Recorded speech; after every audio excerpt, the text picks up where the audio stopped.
This is S&M Radio. I'm Shannon, and he's Mark. And this time we are going to do something I don't know if we've really done this type of format before, but what we're going to do is we're going to take two films that essentially have the same name, but are actually, at least in my opinion, are completely different, and kind of compare them together. And the other thing I wanted to say real quick was, I know we're a little bit late into the month.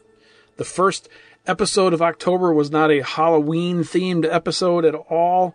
We bashed on Scream.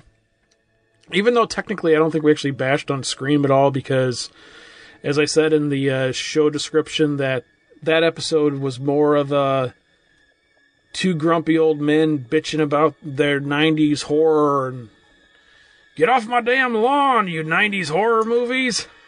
Yeah, we don't do 90s horror here. So this is the first episode of the Halloween season. Last year, I know we did every episode in October, somewhat based around Halloween, the holiday, not necessarily the movie.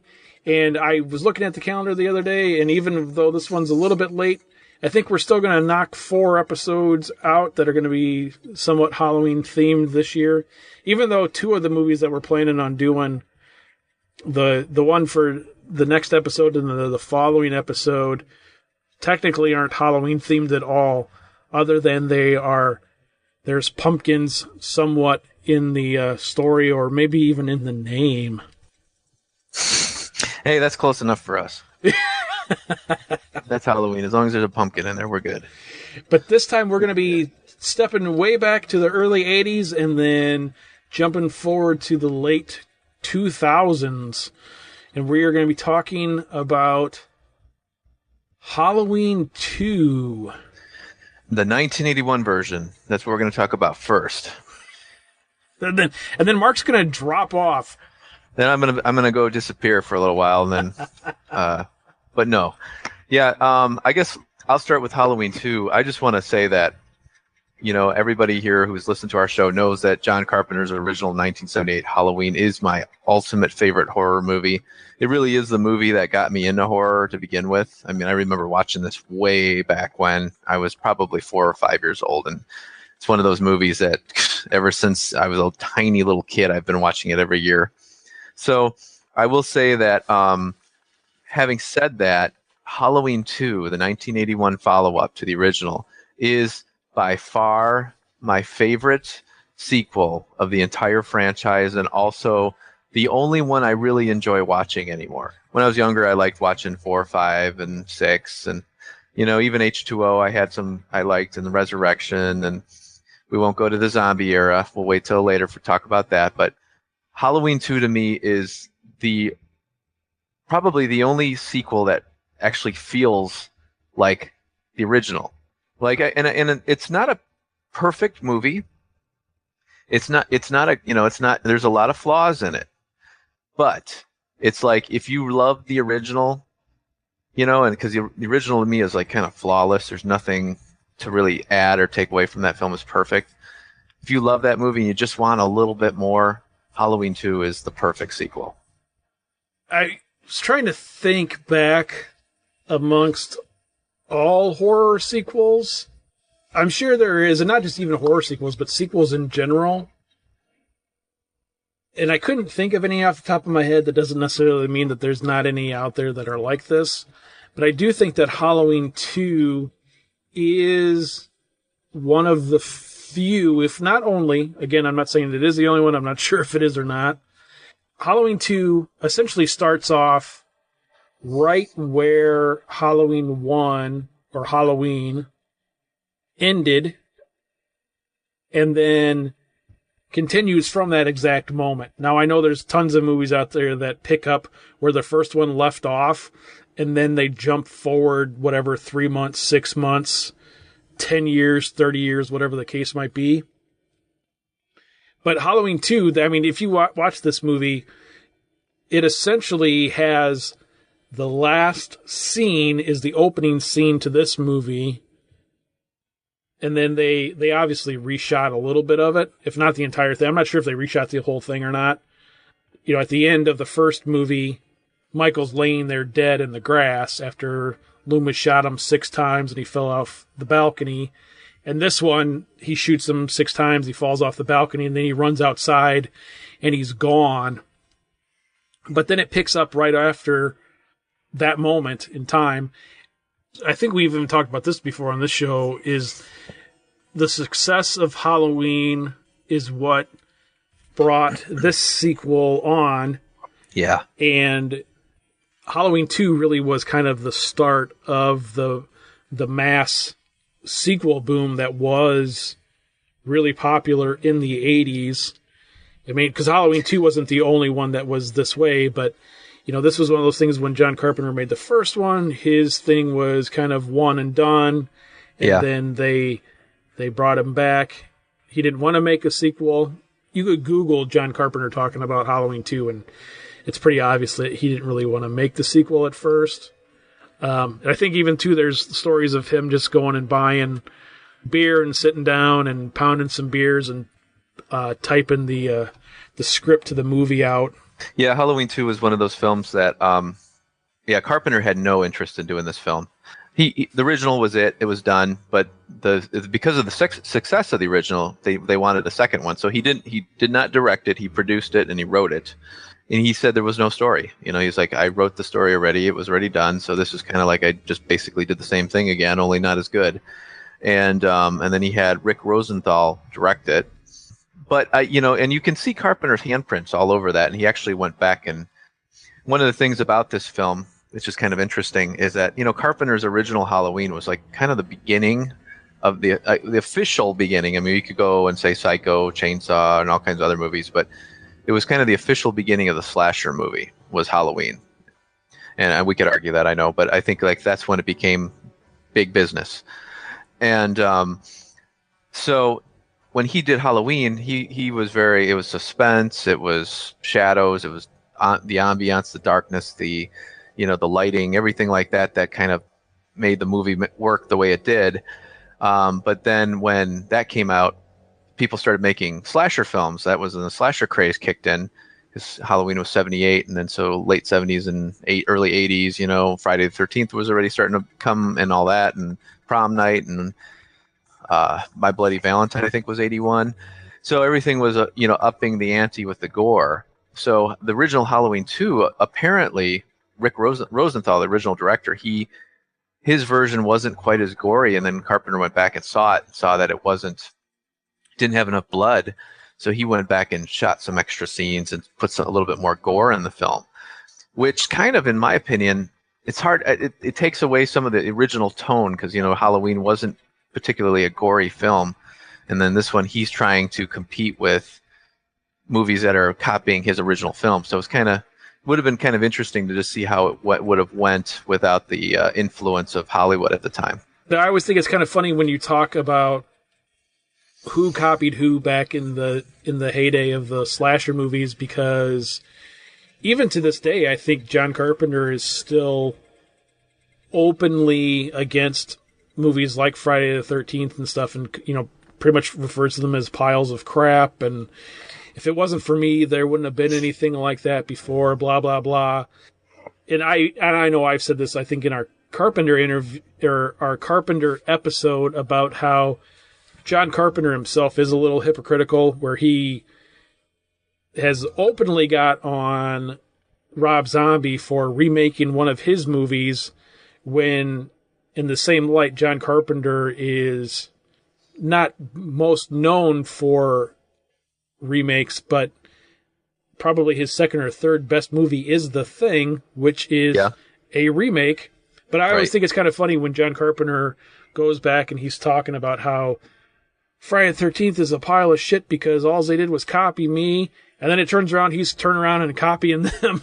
Oh, yeah. I mean, it's just, I mean, it goes back and forth between them, but it's kind of interesting if you do some digging into the production of this movie, some of the different stuff that, supposedly went on. And one of the things that I would like to see with not just Halloween or Halloween 2, but is the whole Halloween franchise. similar to what they did with the Friday the 13th movies, and that is come back all these years later and sit everybody down individually and just kind of talk to everybody and kind of do a tell-all about the making of all of the Halloween movies. And that way, then, too, you can kind of get some of that, well, he said, oh, I didn't say that. That's not what I did that. And even though I know some of the key players in this are, unfortunately are gone. Mustafa, he would be one of the ones I'm sure that would have a lot to say, but he's no longer with us. Right. To hear what some of these people, even going back to this, well, John's the one who put all this stuff in, and to hear what John would say about it, even though I'm sure John's response would be like, oh, that guy's an asshole. Sure. Yeah. No, I actually really enjoy this film. This is like one of those movies I begun watching every year. I just, like I said, it's kind of more of what you like of the original. Another thing, the thing I like about this film is it really keeps the tone of the original. The point of view shots, the breathing, that's another thing that they took away from later sequels. Like you didn't hear Michael breathing behind the mask, which was you only hear in the first two movies. Also, the big thing for me about this movie, and again, I'm a big fan of, my monster has to look good or I'm not going to be a fan of the movie. Like even with my Friday the 13th movies, if Jason looks cool, I'm good. If they do something and I don't like the way they ended up with the design, then I'm like, I didn't like that one. So with Michael, this is the only movie outside of the original that uses the original William Shatner mask. It's actually the same mask as what was used in the original film. It looks a little different because the actor's different and his head stretches the mask in a different way than the original actor. But it's the same mask, so it's the same look. And it's more weathered and beat up in this movie, but it that to me just kind of makes the film so much more enjoyable because that original look of what Michael Myers looked like in that first film and this one that to me is what he's supposed to look like, and they just never were able to recapture that in the later sequels. So that in the score is the same. It's just done with a synthesizer as opposed to the piano. It's not a perfect movie. I do like the hospital setting, though. I thought that was kind of cool, and the dark corridors and all that. It's not a perfect movie. There's a lot of things we can beat up on it with. But well, for one example, is Laurie being able to shoot Michael Myers in both eyes through the mask holes without even. That's a little bit unbelievable. And then Loomis blowing up the hospital just to kill him. But anyhow, putting that aside, it's an enjoyable Halloween horror movie. Let's go ahead and jump ahead 28 years. And let's talk about Halloween 2. Here we go. So this movie, I think actually, even though Mark hates it, actually kind of holds somewhat of a special place for the two of us. It does. Because this is the movie this is like the first movie the two of us went and saw in the movie theater together. Yeah, it was. Back after we I almost said got back together, but that's not the right term, people. Don't take it that way. Got reacquainted. Yeah, there you go. That's the right term for that. Yeah, so that year, what year was that? Well, that would have been 2009 is when it came out, so. Wow. Okay, yeah, because that was the first time we hung out after all those years. So that was, wow, that's a long time ago. 7 years ago. Yeah. Similar to the original that holds the same name, this movie does start off right after the events of the last one. But instead of being opening with the same ending frame as the original movie, this one just starts off in the same time space. So instead of Dr. Loomis shooting Michael off of the balcony at the end of Rob Zombie's original Halloween, Laurie shoots Michael. Depending on which ending of Rob Zombie's Halloween you actually saw or remember, Laurie sitting on his chest and she blows his face off. But this one starts off basically with Laurie walking down the street. She's still holding the gun, and Sheriff Brackett kind of finds her and corners her, but stops her in the street and takes the gun from her. And then we flash forward about a year into the future. Laurie's family, the Strodes, were murdered by Michael in the first one, so then we have Laurie is living with Annie and her dad, who, unlike the original one, Annie didn't get killed in the first one. So that's where this one picks up off. It's a year in the future. This one, where Michael does get picked up by an ambulance and he's being taken to the hospital. And then there's that awesome scene, this is kind of in the flashback, where the ambulance driver's plow into a cow in the middle of the road, which is just kind of a typical Rob Zombie gore scene, if more than anything. But anyway, you flash forward a year later. So unlike the original Halloween 2, this one does not continue right after the events of the first one. Mm-hmm. But this one does pick up a year later. And in that year time frame, everybody's like, oh no, he's dead, so you're not sure if that ambulance crashing scene, if that really happened, or if that was part of the flashback that was Laurie's nightmare that she essentially was happening at the beginning of the movie. Throughout that year, basically Michael is, what we're led to believe in this movie is he just wandering around in some fields, eating stuff in the woods or something. We don't know. There's one scene in the movie where he's being chased out of a field by some hillbillies in a pickup truck, and he ends up, of course, killing those guys. One of the things, this is what I was trying to tell Mark before he rewatched it the other day, because I think that Mark saw this when we saw it in 2009, and he had a disdain for it then and just has never revisited it between then and now until I told him he had to watch it for this episode. Yeah. But one of the things that I had said to you was, you have to go into this thinking that this is not a remake of Halloween 2, that it's a sequel to Halloween, which it is, because this movie is nothing like the original Halloween 2. And so I personally feel that it does get a little bit of a bad rap for being a remake of Halloween 2, because it is not at all. I mean, that would be like them making it a third one and everybody going, oh, this is nothing like Season of the Witch. The other thing I was going to say that is similar with this one to the first one is this one does end up in a hospital. But again, it's not because of the events. It's not right after the first one or anything. But I do kind of think that being in the hospital was just kind of his homage to the original. I think so too. Yeah, just that little opening scene there with the hospital scene. Yeah, and then the other thing that is similar to the other storyline that is similar to this one that is very close to the original is that you do have the brother-sister relationship in this one as well. Yeah. Which is all right. Yeah. Yeah, and the whole, like, her finding out about it, too, which was kind of interesting. Like, well, I forgot about that. Well, let's talk about that for a little bit, because I know that is one plot point of the zombie movies that me and you do agree on. And the other thing I will say, too, before we even get into that, is the fact that we went and saw this in the theaters, and I don't remember if we went and saw it the weekend that it opened up or not, but I do know we went and saw it shortly after it opened up. It might have been the same weekend or not. I'm not actually 100% sure. But anyway, I do remember when we first saw this, that when we left that movie theater, both of us did hate it.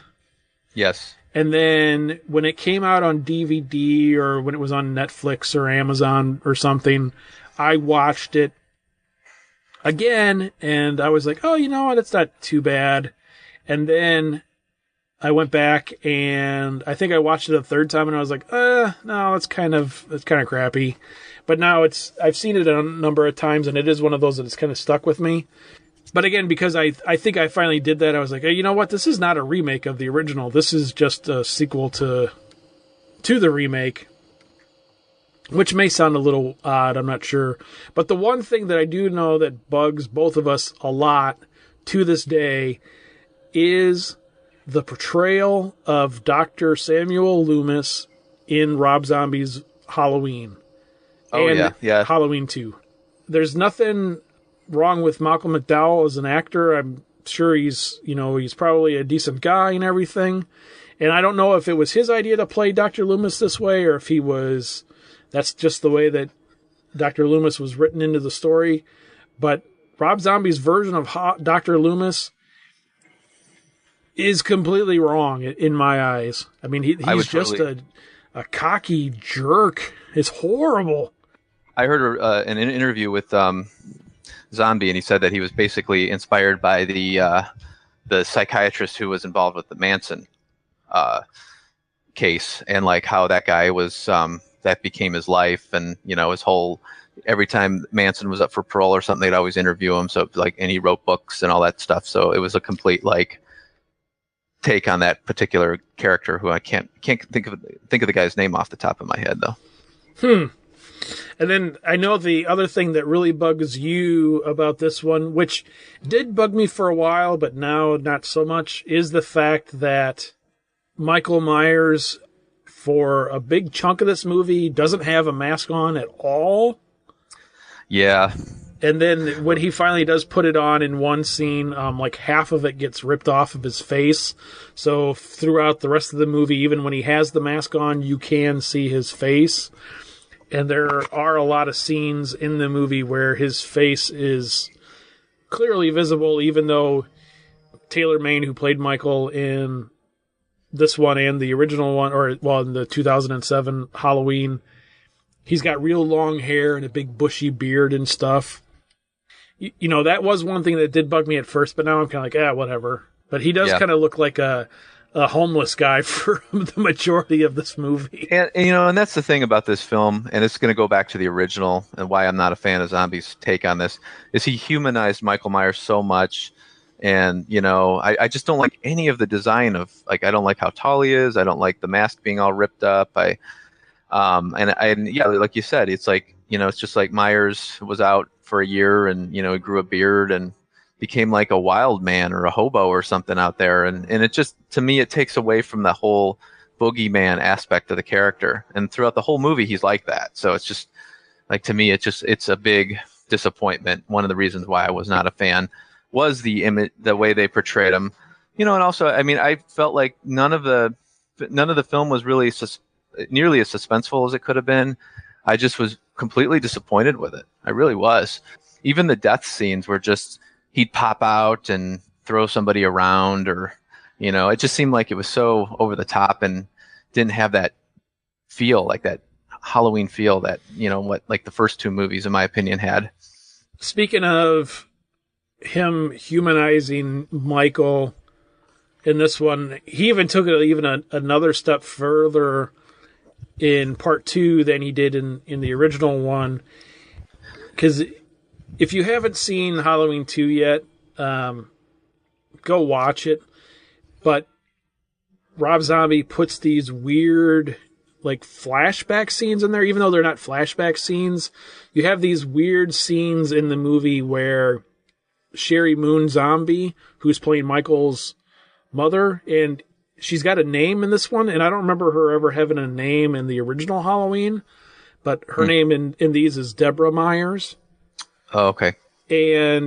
But he visits Michael in these visions. Yes. And then there's all these weird flashbacks to when Michael was a kid, and there's this white horse with her a lot of the time. Part of that is supposed to be the white horse is supposed to represent this white horse statuette that she gave him as a gift when he was a kid. One of the things that came out in, I think it was Halloween 2, maybe I don't think it ever came out in the original Halloween, was the fact that Michael's parents were killed after, or whatever, died or something after, in between the 15 years that he killed his sister and then when he escaped from the institution. And in this one, he goes back through I don't know how he figured it out, like if it was through a flashback or whatever, but he ends up at the place that his mom used to strip at when he was a kid, and he essentially kills the owner of the strip club. So in a way, even at the very beginning of the movie, he's taking revenge on his mother's death. I don't know. Yeah, to me, like the whole mother thing just kind of threw me off. I just never bought into it, never got into it. I always thought it was just kind of hokey. Yeah, it just didn't work for me, you know? Yeah. And like, I think like that Zombie was trying to make it very artsy and like, you know, and I don't know, it was almost like he was just trying to find a reason to put his wife back in the film. And I don't know, I keep thinking about it and I'm like, yeah, it didn't work. You know, it just like took away from, and again, it humanizes Michael and gives him sort of like a motive. And they almost like they make Michael Myers, and here's my biggest problem. They make Michael Myers like a Frankenstein monster kind of character. You know, like where he's sort of this dumb lug who just kind of walks around and, you know, kills people. But like that's not Michael Myers. That's not his character. He is a almost supernatural kind of boogeyman and like more of a phantom. And like I think they make him too much, like this movie especially. I mean, it just takes on the whole Zombies take on it and just takes it to the nth degree with the whole, you know, the hobo look and all that stuff. And it just, man, such a disappointment. The thing that always bugged me about the brother-sister aspect of this movie was the fact that how did Michael know where to find Laurie? You know? I mean, right. If you go back to the not even just the original Halloween 2, but if you go back to the original Halloween, there's always the other aspect of that always kind of breaks, in my mind at least, a little bit of the mystique that, you know, even John Carpenter's always said that Michael Myers is supposed to be the boogeyman, he's supposed to be this force of nature. Yeah. But in some of the first scenes in Halloween, when he escapes from the institution, you know, he drives away, and then there's the one scene where Annie and Laurie and Linda are walking down the street, and the station wagon zips by him, and Annie, you know, like, speed kills, and then he slams on his brake to, like, spook him or something. Yeah. So that always bugged me with him driving. I didn't mind the driving part because I figured, like, and again, it goes back to the supernatural element that he's just... he can just drive. He can just drive. He can do weird things. You know, and the one thing, too, about the original Halloween that never really kind of carried on to the other ones, but there was sort of a ghost-like supernatural kind of persona about him. Like you know, you would, for instance, when he's at the laundry room, the door kind of creeps open. You could say, like, yeah, he pushed it, but it seemed like it was, like, just opening by itself.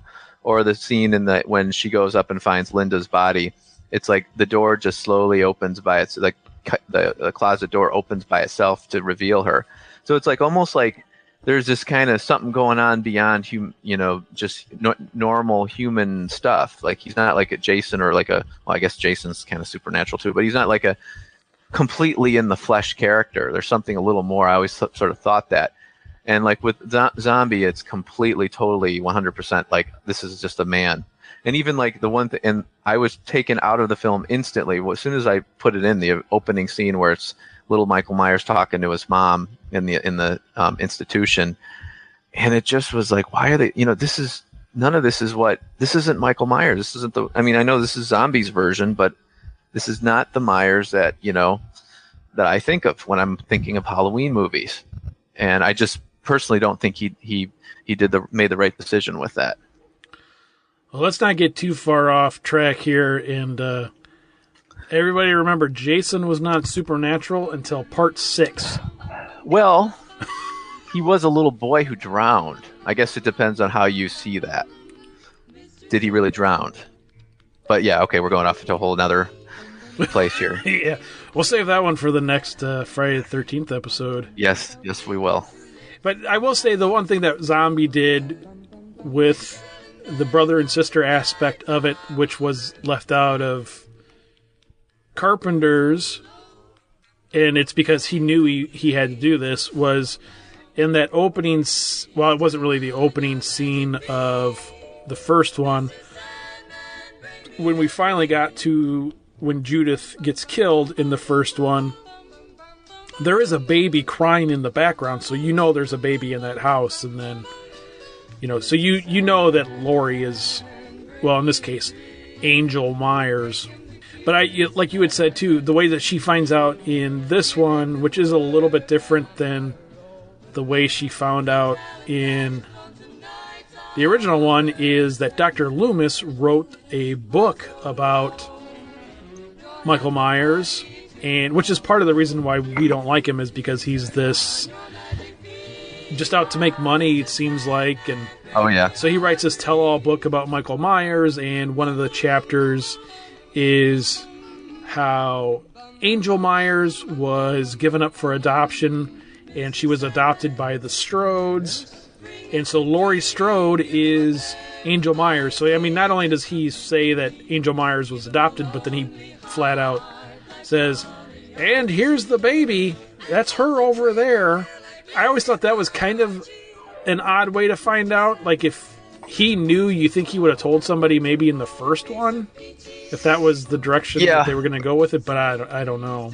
It was a strange angle for sure. I actually was kind of surprised rewatching that. I totally forgot that wasn't known, or she didn't know that. That was like revealed that way. It just kind of was a very strange twist in the story. And that's another thing that kind of connects the two movies, that they both, that's the reveal of the sister, so to speak. Well, I guess in the zombie version, you kind of already knew that, but in John Carpenter's Halloween, that was never intended. Like in the original, that they weren't brother and sister. He didn't write it that way. It was just the sequel, just to keep the story going. He had to come up with something, so it was sort of squeezed in and shoehorned into the plot just to keep a steady story. In the sequel, in the original one, which we didn't talk about how she finds out in that one, but in that one, Loomis didn't even know, because if you remember, Michael comes back to Haddonfield. Well, not back to Haddonfield. He never left Haddonfield, but when they're still looking for Michael, because like I said before, in the original 1981 version, he comes out of the house and Michael's gone from the yard, and so basically him and the cops continue searching for Michael. They never stopped, and they end up at the school at one point. Michael had been there, and he stabs a picture of a family. Yes, drawn on the desk, and Dr. Loomis is like, sister, weird. Yeah. And then then they wrote Sam Hain on the board, and they're talking about Sam Hain, which actually, depending on who you talk to and stuff, we've always been mispronouncing that probably. But yeah, but anyway, right. Then the one lady comes from the hospital, and she's like, "You've been ordered to go back. There's a marshal outside. Oh, and by the way, there was this secret file that was just opened up, and Michael has a sister." Yeah, and that is what we call contrived plot points. Yeah, it was so ridiculous how they squeezed that in there. I mean, it's so like Loomis wouldn't know that. Like, they'd keep that from him of all people. It's just, and that's just Carpenter. And Carpenter did say, he was drinking beer when he was writing the script. So I'm sure he was just like, by the time he got to that scene, he was pretty tanked. He's like, oh man, I gotta squeeze in. How did he find out he's a sister? Oh yeah, okay, we'll squeeze it in the end there. Yeah, and I was trying to remember too. And even I watched two different versions of the original. I have the Blu-ray box set that I got last year for my birthday, and yeah, remember how I was telling you before that I had only watched the special features. I had never watched any of the movies. Well, I started watching the movies this year, and I'm up to part 5 right now, but watched the original Halloween 2 a while ago, and then in the Blu-ray it has Halloween 2, and then it has the television cut. Yes. So I watched that one a couple of weeks ago. I don't remember if Laurie ever really finds out that she's Michael's sister in the movie. She does. Is it just at the very end when she's in the hospital and they're like, Oh, by the way, you're Michael Myers' sister. So in the TV version, they cut out a scene that is in the theatrical version that sort of kind of explain. Again, this is why Halloween 2, although I enjoy it and it's a fine sequel and it's fun and all that, but it's a very flawed film.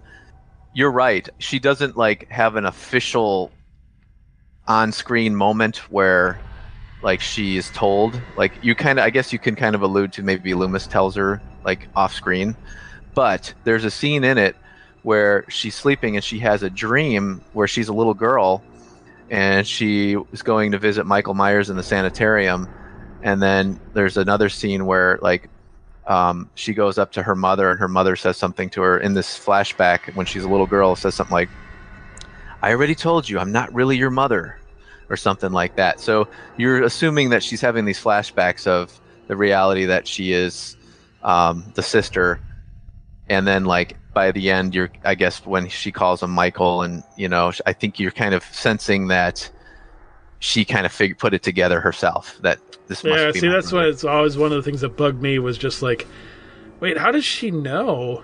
Yeah, it's funny you say that, because the reality is she really may not know in terms. I mean, we know, and Loomis knows, and the nurse knows, but like I don't think she ever officially finds out. Other than we just kind of it's alluded to that she knows because of that flashback dream she has. So, and then because she's going into the sanitarium and Michael's like looking out the window as a kid, and then he turns around and looks at her. So you're kind of getting the idea that she's figuring this out. Yeah, she is the sister. And I think that whole flashback scene seemed like it was just kind of squeezed in at the last minute, like they probably filmed it. But I will say, like, okay, one thing I do want to say about one comparison I want to put out there. The original Halloween 2 has some great death scenes, some like very memorable scenes. Like probably the climax of all the scenes in the whole movie is when he lifts the nurse up with the scalpel and her shoes fall off. That's like one of those classic Michael Myers kill scenes, kind of like when he kills Bob and stabs him to the door. So and this whole stalk scene right at that point, after that happens, and then he's stalking Laurie through the hospital. That to me is classic Halloween right there. And even though the movie's not perfect, that's great. Also, the stalking scenes are great. Like the opening scene when you see the point of view of him walking around the neighborhoods, and he looks into the Elrod's house, and then he steps in, and then like the old couple are watching Night of the Living Dead, and then it pans back to the kitchen, and he's standing behind the lady making the sandwich, and I mean stuff like that. Just like you can see, like the guy, they were kind of on the right path with it. There were some parts that just didn't work, but then going back to Rob Zombie's version, it's just like none of that cool boogeyman stuff is there. It's like he's just wandering around in the woods or in the cornfield and looks like a hobo, and half the mask is ripped off, and he's just like throwing people around, and I don't know, it just completely didn't work for me. I will say that even though I don't like Dr. Loomis's character in the 2009 version, that book that he wrote, In the Devil's Eyes or whatever it was called, The Devil Walks Among Us. Yeah. I actually wouldn't mind reading that. I always thought that was one marketing thing that they missed out on when they put this movie out. Yeah, that would have been cool. Was they could have released that book. Yeah. I guarantee you people would have bought it because it would have been cool. That would have been interesting. I mean, it would have been kind of cool. And then, maybe like how they do that with like Star Wars and stuff, where they'll come out with books that kind of fill in the gaps and things like that in between stories. Well, it would have been kind of interesting because Zombie's original idea for Halloween, which I thought was kind of cool, and I thought his idea was cool. I don't think he would have done a good job of executing it, but he was going to make his first remake of the original was going to be the whole movie was going to take place. He kills his sister, and then the whole rest of the movie was going to be based in the sanitarium, and then the end of the movie was going to be him escaping, which would have been really kind of cool and really original. And then the sequel would have been more like Carpenter's film.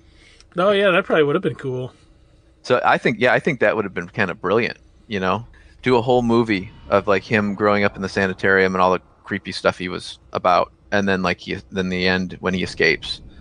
I think that would have been great, but like the studios didn't let him do that. So Well, I mean, he kind of sort of got part of that in there because he did see him sort of grow up. I mean, granted, yeah, it was a couple of sessions when he was a kid, and then jump yeah, forward to 15 years. right.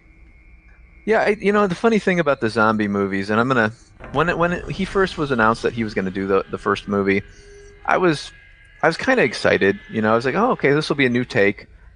And then I saw the movie in the theater, and it was a really packed house. I remember the night I saw it with a buddy of mine, and it was kind of funny because I left the theater like I was like, I kind of really liked that movie. When it came out on DVD, I remember like, no, I knew the date when it was coming out and all of that, and I was like, oh, I'm gonna go buy this, and can't wait, and all excited. Then I went there and I remember grabbing it, and I was gonna buy it at a video store, and then I was like, you know what? Hold on, I'm gonna rent it again. I'm gonna watch it again before I buy this movie. I want to rent it, and I watched it again, and I was completely disappointed. And then I realized what it was. The reason I enjoyed it so much the first time in the theater was because of all the Carpenter scenes that he redid. Like basically, all the scenes after the sanitarium, and seeing it in a theater with a paying audience and experiencing that,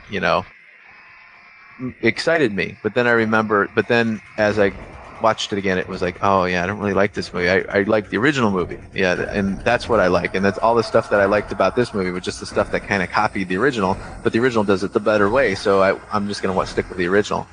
And so like Halloween 2, yeah, he carries on the story and all that, but again, it just does not work for me because it does not capture the Halloween tone. It should have been called something else, I think. I think it should have been like Rob Zombie's October 31st or something like that. Just calling it Halloween and having Michael Myers be Michael Myers, just in my opinion, just didn't work. And there I go. I'm going to rant and rave and beat it down. But again, I'm just such a fan of John Carpenter's original movie and Halloween 2 that it's hard to watch those movies without that in the background. It's kind of like going to McDonald's, after you were just like finished eating steak and, or something. I don't know. It's not the same. It's like, oh, I'm opening up this wrapper and, the cheese that looks fake. And I'm just going off on a tangent here. I got to shut up. Yeah, like I said before, I think the problem that not just you, but a lot of people have is they compare it to the sequel that Halloween 2 was, and it just doesn't hold up to that. If they would have maybe done what they do a lot of times anymore, instead of just calling it Halloween 2 is, even though it was still Halloween-ish, called it something else, but still had the same characters in it, I think maybe would have had a little bit of a different appeal to it. Yeah. For some people. Because I do think that did draw some people away from it, because going into it thinking, oh yeah, great, so, oh wait, how come it's not in the hospital? How come at the end of the movie everybody didn't blow up in the fire? Yeah, that was one of those stupid flaws of the original. And this movie, though, did sort of a similar thing with that, because at the end of Halloween 2, again, spoiler alert, if you haven't seen it yet, go watch it. Or you're like Mark and you're like, fuck zombie. But hey, I tried. I gave him a lot of shots. Get it right. One of the things with this one, which I don't know if it was smart or not. I mean, it doesn't surprise me at all. I've seen all of Rob Zombie's movies, and him doing this at the end of this one doesn't surprise me at all. But, the end of Halloween 2 ends up with Michael and Laurie are in this, like, shed out in the middle of nowhere, and all these cop cars and helicopters and stuff are surrounding the shed. And Loomis pulls up, and Loomis is like, oh, I can take care of the situation. And Michael dies, Loomis dies and Laurie dies.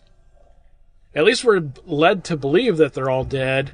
And then the final scene of the movie is this weird scene where Laurie is like sitting in an institution or something, and she kind of does the Norman Bates look up at the camera.